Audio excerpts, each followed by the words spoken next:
नमस्कार, आप देख रहे हैं हिंदी खबर। मैं हूं आपके साथ पंकज यादव। करते हैं बुलेटिन की शुरुआत बड़ी खबर के साथ। तो राजधानी देहरादून के अगर बात करें तो मौसम का जो मिजाज है वो काफी बदला हुआ नजर आ रहा है, क्योंकि शहर के कई इलाकों में हल्की बारिश और पहाड़ी क्षेत्रों में भी बारिश का पूर्वानुमान है, जिसमें से उत्तरकाशी, रुद्रप्रयाग, चमोली, देहरादून, पौड़ी, पिथौरागढ़, बागेश्वर, अल्मोड़ा में भी हल्की बारिश हो सकती है। कई इलाकों में चल सकती हैं तेज हवाएं। देहरादून में बदल सकता है मौसम का मिजाज। और आपको बता दें कि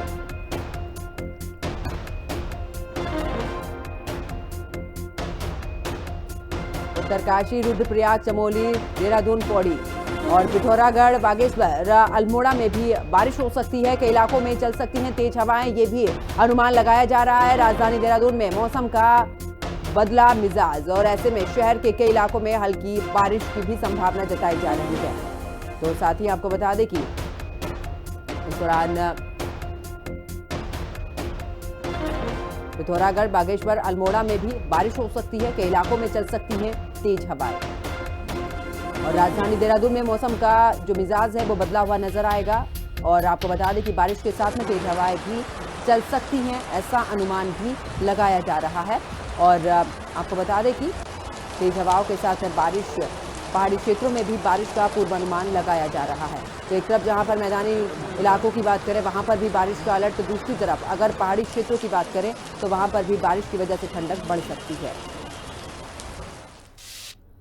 आगे बात करते हैं जहां पर पाकिस्तान की कायराना हरकत से जवाब में भारतीय सेना का पराक्रम ऑपरेशन सिंदूर के जरिए सबने देखा है। अब उत्तराखंड की धामी सरकार ने एक बड़ा फैसला इसको लेकर लिया है। मदरसों में अब छात्र छात्राओं को ऑपरेशन सिंदूर के बारे में पढ़ाया जाएगा।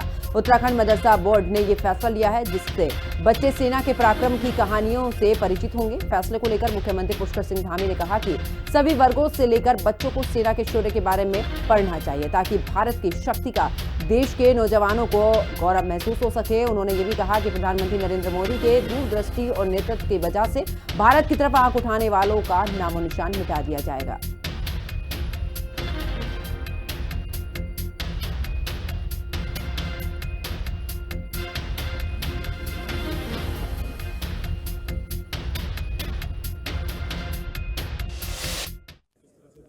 नहीं, वो सभी को पढ़ाया जाना चाहिए, क्योंकि ये हमारे सेनाओं का अभूतपूर्व शौर्य, पराक्रम, साहस ऐतिहासिक है। और हमारे प्रधानमंत्री जी का नेतृत्व, जिन्होंने दूरदृष्टि और सटीक रणनीति के तहत ऑपरेशन सिंदूर जिस प्रकार से संचालित हुआ, उसने भारत की नई शक्ति का परिचय पूरी दुनिया को दिया है कि अब कोई भारत की ओर आंख उठाकर देखेगा तो उसका नामो निशान मिटा दिया जाएगा। और अब चलिए आगे बात करते हैं जहां पर ऑपरेशन सिंदूर को मदरसे के सिलेबस में ऐड करने पर प्रदेश अध्यक्ष करण माहरा ने बीजेपी को घेरा है, जिसको लेकर कहा है कि सेना के शौर्य और साहस का वर्णन होने से अच्छी बात है ये, लेकिन ये प्रेरणा देता है। लेकिन वही बीजेपी को ये भी बताना पड़ेगा कि अडानी के किस कारोबार की वजह से ट्रंप के दबाव में आकर सीजफायर क्यों किया गया है। साथ ही आपको बता दें कि ये भी बताना पड़ेगा कि आतंकियों के ठिकाने को नष्ट करने से पहले पाकिस्तान को सूचना क्यों दी गई।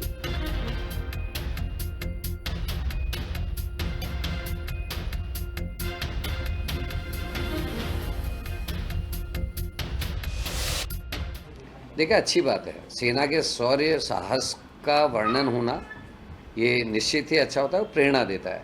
लेकिन साथ में ये भी बताना पड़ेगा कि अडानी के किस व्यापार की वजह से ट्रंप के दबाव में आकर सीज फायर किया और क्यों किया। और ये भी बताना पड़ेगा कि आक्रमण से पहले, जब आतंकवादी ठिकानों को बर्बाद करने की कवायद शुरू हो रही थी, उससे पहले पाकिस्तान को सूचना क्यों दी गई। क्योंकि ये सब जानते हैं कि वो जो आतंकवादी हैं वो पाकिस्तान से फंडेड हैं, पाकिस्तान की सेना के लिए काम कर रहे हैं। तो सेना उनको क्यों मरने के लिए छोड़ती? क्या वो वहाँ बैठे रहे होंगे कि आज रात को आएंगे और हमको गोले मार के जाएंगे? तो ये जो सूचना दी गई भारत के कुछ लोगों के द्वारा, वो क्यों दी गई, इस बात का भी उत्तर देना चाहिए, इसका भी उल्लेखित होना चाहिए। और खबरों में आगे बात करते देहरादून की, जहां पर शहर से शहर संवाद कार्यक्रम मुख्यमंत्री पुष्कर सिंह धामी कार्यक्रम में शामिल हुए हैं और उत्तराखंड के शहरी निकायों के साथ में बातचीत भी मुख्यमंत्री ने की है। तो इस दौरान आपको बता दें कि कार्यक्रम में शिरकत की है मुख्यमंत्री पुष्कर सिंह धामी ने, और शहर से शहर संवाद कार्यक्रम था ये, जिसमें पहुंचे मुख्यमंत्री पुष्कर सिंह धामी और इस कार्यक्रम में उन्होंने शहरी निकायों के साथ में बातचीत भी की।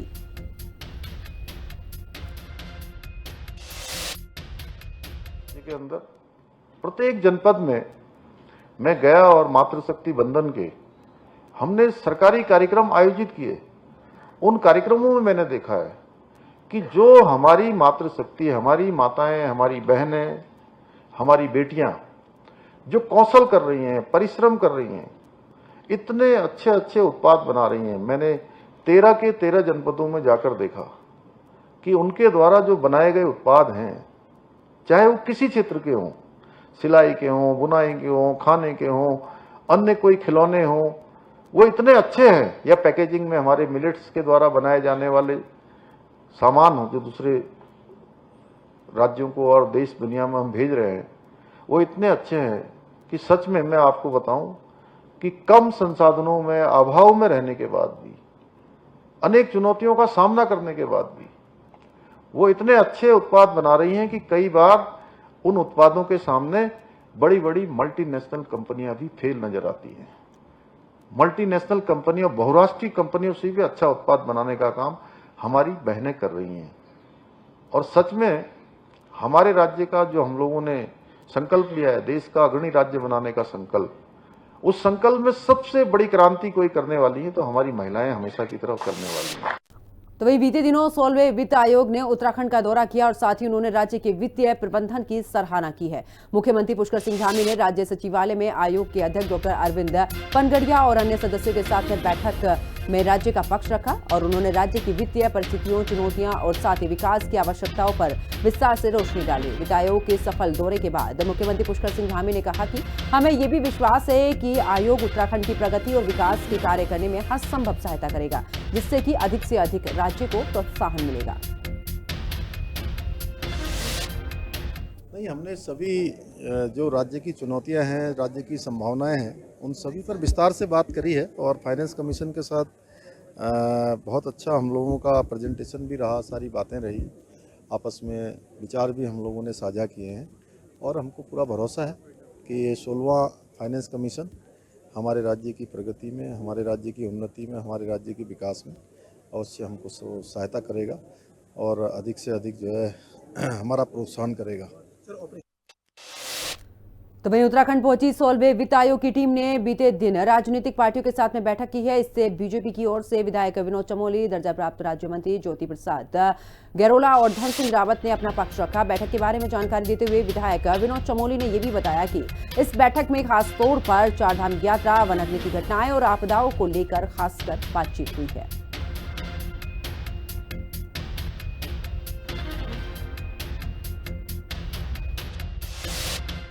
राजनीतिक दलों से उन्होंने चर्चा की है और भारतीय जनता पार्टी की तरफ से मैंने और ज्योति गैरोला जी ने और धन सिंह रावत जी ने अपना पक्ष रखा। हम लोगों ने ड्राफ्ट भी उनको सौंपा है और जिसमें हमने कुछ बिंदु है, ऐसे तो बहुत बड़ा ड्राफ्ट है, लेकिन कुछ बिंदु है जिसको चर्चा में लिया जा सकता है। जैसे हमने कहा कि भाई उत्तराखंड पहले स्पेशल स्टेटस स्टेट रहा है, जब ये बना था तो वो स्पेशल स्टेटस का वापस होना चाहिए।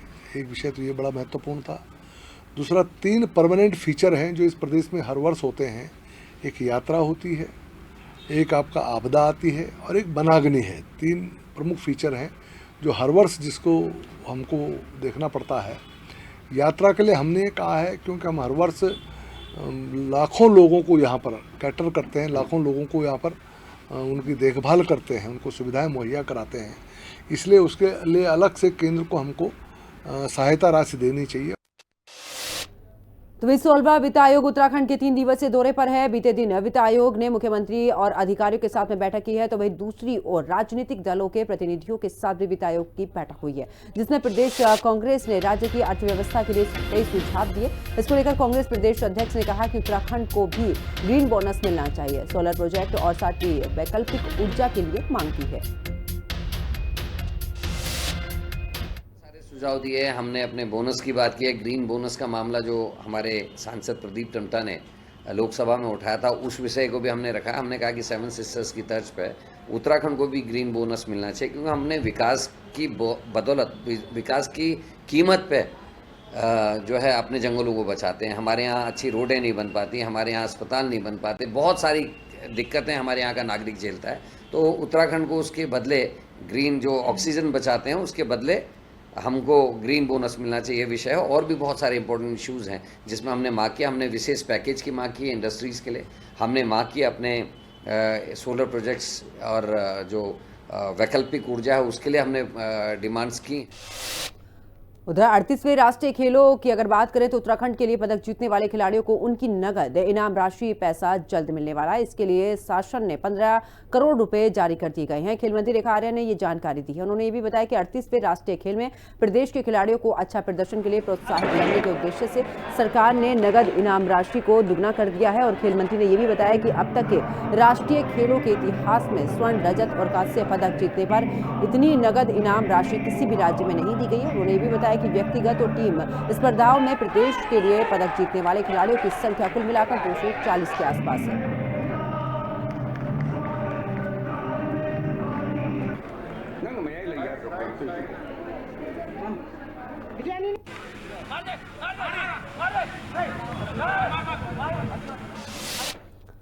उधर उत्तर प्रदेश की सीमा से सटे पुलिस चेक पोस्ट कोड़िया का भी उत्तराखंड विधानसभा अध्यक्ष रितु खंडूरी ने लोकार्पण किया। और इस दौरान विधानसभा अध्यक्ष ने कहा कि कुछ समय पहले जब उन्होंने चेक पोस्ट की हालत देखी थी तो वो बिल्कुल भी ठीक नहीं थी, इसलिए उन्होंने पुलिस चेक पोस्ट का जीर्णोद्धार कराया, जिससे कि अब पुलिसकर्मियों को ड्यूटी करने में परेशानी का सामना नहीं करना पड़ेगा।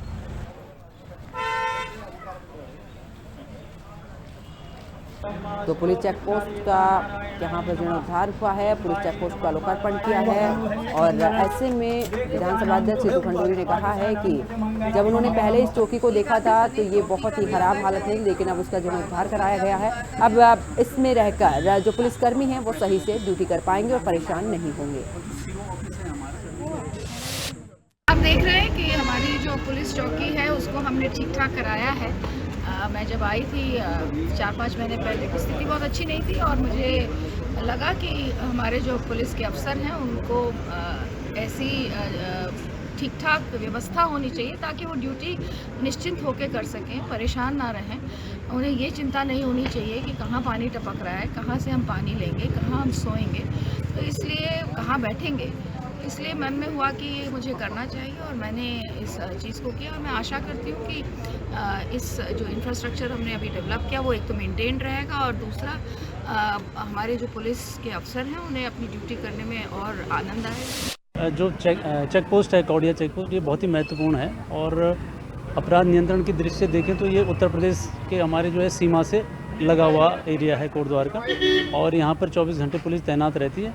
और इसका अभी मैम के द्वारा जो रिनोवेशन कराया गया है तो ये काफ़ी अच्छे से इसको बनाया गया है। और यहाँ पर काफ़ी मतलब रहने की जो पहले प्रॉब्लम होती थी हमारे कर्मियों को, तो अब यहाँ पर अच्छी सी छत है और एक अच्छा चेक पोस्ट बन गया है।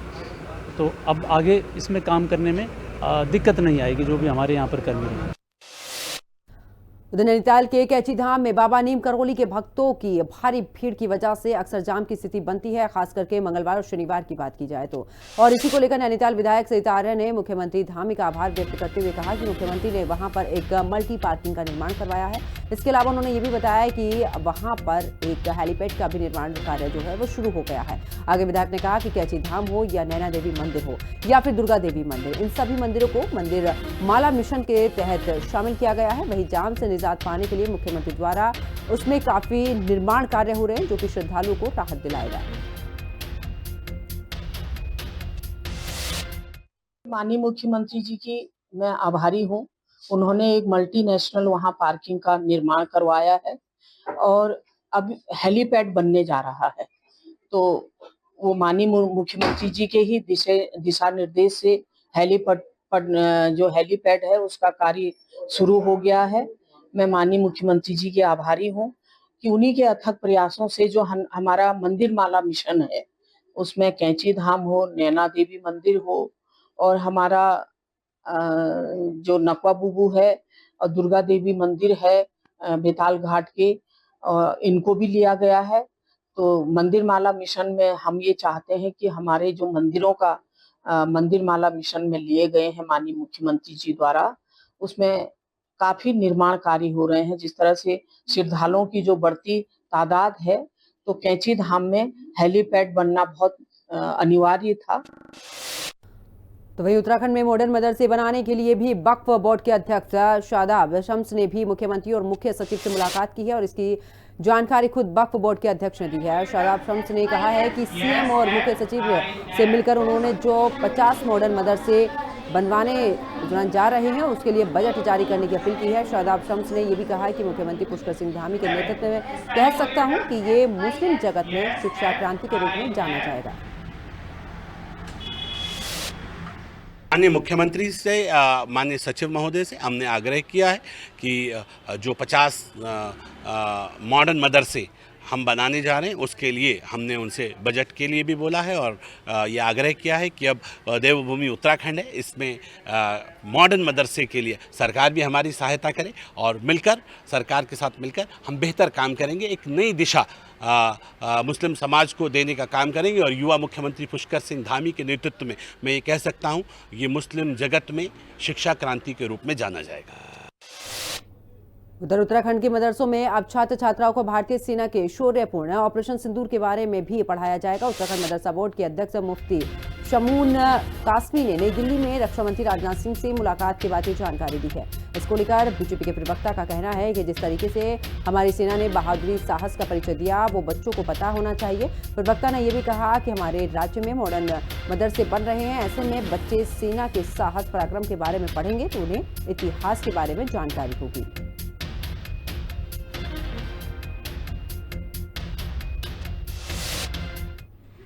बिल्कुल देखिए, जिस तरीके से हमारी सेना ने अपने शौर्य और पराक्रम और साहस का परिचय देने का काम किया और पाकिस्तान को मुंह तोड़ जवाब दिया, उनके 9 ठिकानों को नस्ते नाबूद करने का काम किया, उन सारी चीज़ों को अगर हमारी न्यू जनरेशन समझेगी और वो पढ़ेगी इन सारी चीज़ों को तो उन्हें पता होगा कि देश के अंदर अगर कोई दुश्मन आंख उठाने का काम करेगा तो देश की सेना, हमारी आर्मी किस तरीके से उनको जवाब देती है। तो मुझे लगता है कि ये एक बेहतर निर्णय हुआ है कि मदरसों में उन बच्चों को, क्योंकि मॉडर्न मदरसे हमारे बन रहे हैं तो मॉडर्न मदरसों में अगर इन सारी चीज़ों की जानकारी भी हमारे बच्चों को होगी तो ये आने वाले समय में बच्चों को भी जानकारी होगी और तमाम ये सब इतिहास का, क्योंकि ये एक पार्ट है। आज जिस तरीके से ऑपरेशन सिंदूर हुआ है और ये देश के लिए गर्व की बात है कि हमारी सेना ने, हमारी उन दोनों बेटियों ने जिस तरीके से पाकिस्तान को जवाब देने का काम किया है, करारा जवाब उनको मिला है और आज पूरा देश उनके ऊपर गर्व कर रहा है। तो हमारी जो बच्चे हैं, हमारी जो बच्चे पढ़ाई कर रहे हैं अपने मदरसों में या स्कूलों में, अगर इन सारी चीज़ों की जानकारी उनको दी जाएगी तो उनको इतिहास की जानकारियाँ होंगी।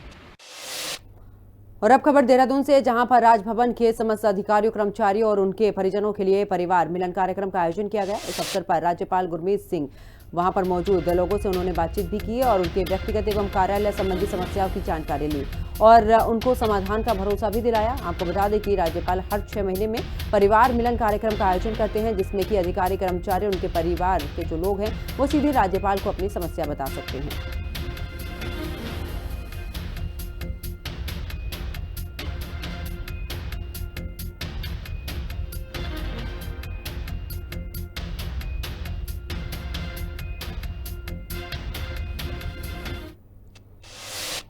उधर उत्तर प्रदेश सहित अन्य राज्यों की तर्ज पर आने वाले दिनों में भी उत्तराखंड में भी गाड़ियों की नंबर प्लेट पर रजिस्ट्रेशन कोड अंग्रेजी के स्थान पर हिंदी में लिखा नजर आएगा। भाषा मंत्री सुबोध उनियाल ने इस प्रस्ताव पर स्वीकृति दे दी है। हालांकि आरटीओ संदीप सैनी के अनुसार कोई भी राज्य इस तरीके की कार्रवाई करने के लिए अधिकृत नहीं है। मोटर व्हीकल एक्ट के अनुसार केंद्र से ही इसकी मंजूरी दी जा सकती है। अगर आने वाले समय में इस तरीके का कोई भी प्रस्ताव आता है तो परिवहन मुख्यालय के जरिए संशोधन किया जाएगा।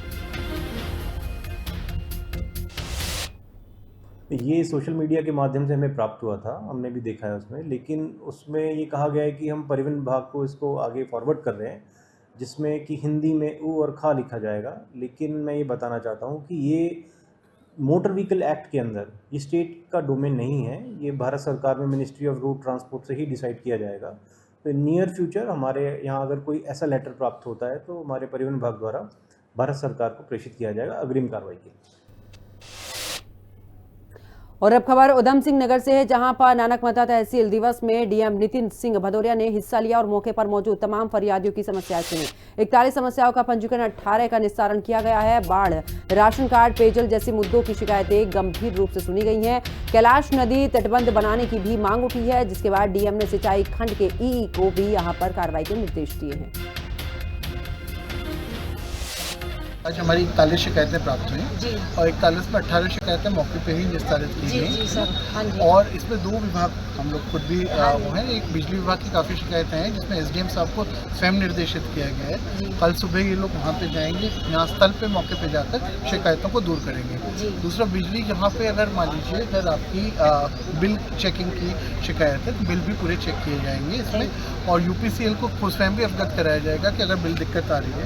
इसके अलावा कई बार यूपीसीएल की स्कीम भी आती हैं जिसमें इंटरेस्ट को माफ़ कर दिया जाता है, तो उनके अंतर्गत भी स्कीम अगर आती है तो उसमें भी पूरी जनता को लाभ दिलाया जाएगा। और अब खबर उत्तरकाशी से है, जहां पर राज्य सरकार निरंतर पहाड़ी क्षेत्रों में भी कृषि को सुलभ और आधुनिक बना रही है। और इसी कड़ी में जिले में उत्तरकाशी के अस्तल गांव की भी 2 महिलाएं अनामिका बड़ोनी और ज्योति राणा को भी कृषि विभाग ने मिनी ट्रैक्टर उपलब्ध कराया है। राज्य सरकार की इस विशेष योजना के अंतर्गत महिलाओं को पूरे जिले में 80% सब्सिडी पर यह आधुनिक ट्रैक्टर दिया जा रहा है, और जिन्हें महिलाएं स्वयं सरलता से चला पा रही हैं। और इस पहल से न केवल खेती करना आसान हुआ है, बल्कि ग्रामीण महिलाएं भी आत्मनिर्भर की ओर बड़ी तेजी से बढ़ रही हैं।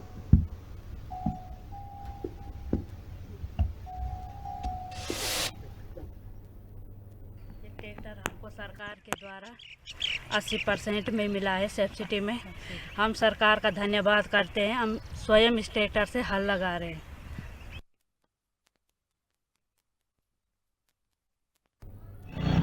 तो देखिए, कृषि को सुलभ और आधुनिक बनाने की कोशिश यहाँ पर की जा रही है, और ऐसे में 80% सब्सिडी के साथ में ये मिनी ट्रैक्टर जो है वो महिलाओं को दिया गया है। और एक कदम कृषि को और भी आगे बढ़ाने के लिए और महिलाओं को भी इस आधुनिक ट्रैक्टर से जोड़ने के लिए, और साथ ही आपको बता दें कि कृषि को सुलभ और आधुनिक बनाने की कोशिश सरकार की तरफ से की जा रही है।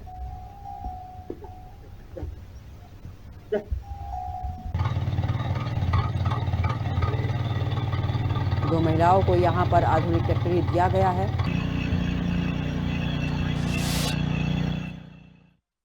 ये ट्रैक्टर हमें सरकार के द्वारा 80% सब्सिडी में मिला है, जिससे हम खुद स्वयं अपने आप इसे हल लगा सकते हैं। और नैनीताल में 16वें वित्त आयोग की टीम 2 दिवसीय भ्रमण कर भीमताल की ग्राम चाफी और अलचोना पहुंची है, जहां पर उन्होंने जनप्रतिनिधियों और किसानों से बातचीत की। इसके साथ ही स्थानीय उत्पादों से जुड़े स्टॉल का निरीक्षण भी किया है। राज्य सरकार द्वारा चलाई जा रही योजनाओं की जानकारी ली, जनता से संवाद किया और लोगों से यहाँ पर आपको बता दें तमाम जानकारी लेने के साथ ही लोगों ने क्षेत्र की समस्याओं और डेवलपमेंट के लिए भी किए जाने वाले कार्यों से आयोग टीम को अवगत कराया है।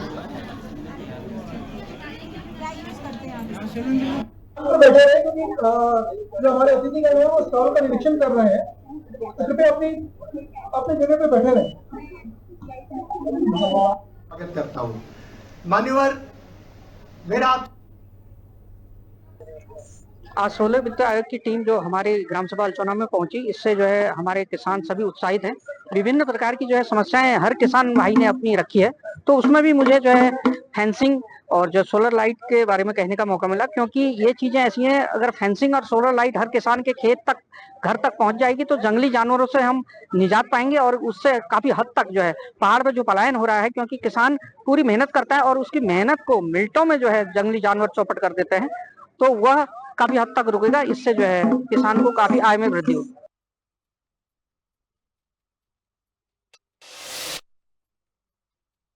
यहाँ पर उनको सुझाव मिले हैं, जो भी गाइडलाइन मिली है उसको सरकार तक देंगे और सरकार उन योजनाओं पर काम करेगी। और निश्चित रूप से पहाड़ में जो 16 वित्त में परेशानी है, जिस प्रकार से हमारा टाइट फंड अनटाइट फंड का है, हमारा 60% टाइट फंड पे खर्च हो जाता है, जिसमें 30% पानी पे, जबकि पानी पे जल जीवन मिशन पे सारा काम हो चुका है। ऐसे में क्या है, पंचायतों के लिए बड़ी दुविधा रहती कि वो बाकी पैसे को कहाँ खर्च करें। तो मेरा एक सुझाव था कि आप कम से कम टाइट फंड को 10% कर दिया जाए और अनटाइट को 90% कर दिया जाए, नंबर 1। दूसरा, पर्यटन स्थल है, हम चाहते हैं कि जो हमें 16 वित्त मिलेगा उस 16 वित्त को हम कम से कम अपने होटल बना सकें, अपने व्यू पॉइंट बना सकें, कुछ ऐसे परिसंपत्तियों का पुनर्सर्जन कर सकें, उसके लिए मिल जाए। तीसरा, सबसे बड़ी बात यह है कि जितना हमारे पास यहाँ पर जो आपदाग्रस्त क्षेत्र है, समय समय पर आपदा आती है, हम चाहते हैं कि 16 वित्त में कुछ व्यवस्था ऐसी हो जो हमें आपदा के लिए पैसा मिले, ताकि जो बहुत कम पैसे से आपदा का मुरम्मत हो सकती है, वो ज़्यादा से ज़्यादा आपदा आने पर भी उसको हम पंचायत स्तर पर ही रोक सकें। और चलिए आगे बात करते हैं, जहां पर उत्तराखंड के स्वास्थ्य विभाग में कार्यरत आशा कार्यकर्ताओं ने भी अपनी अलग अलग मांगों को लेकर तलीताल गांधी मूर्ति के पास में धरना प्रदर्शन कर सरकार के खिलाफ जमकर नारेबाजी की है। धरना प्रदर्शन कर रही आशाओं का कहना है कि वर्षों से स्वास्थ्य विभाग में काम करने के बाद भी उनका वेतन नहीं बढ़ाया गया, जिसको लेकर आशाओं के द्वारा धरना दिया गया।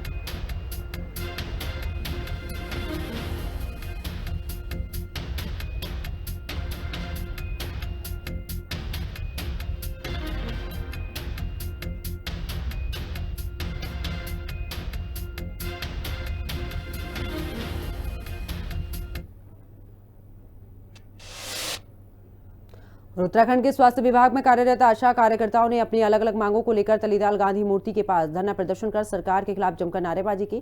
धरना प्रदर्शन करी आशाओं का कहना है कि वर्षों से स्वास्थ्य विभाग की अगर बात करें तो वेतन नहीं बढ़ाया गया है और ऐसे में इसको लेकर आशाओं के द्वारा धरना भी दिया गया।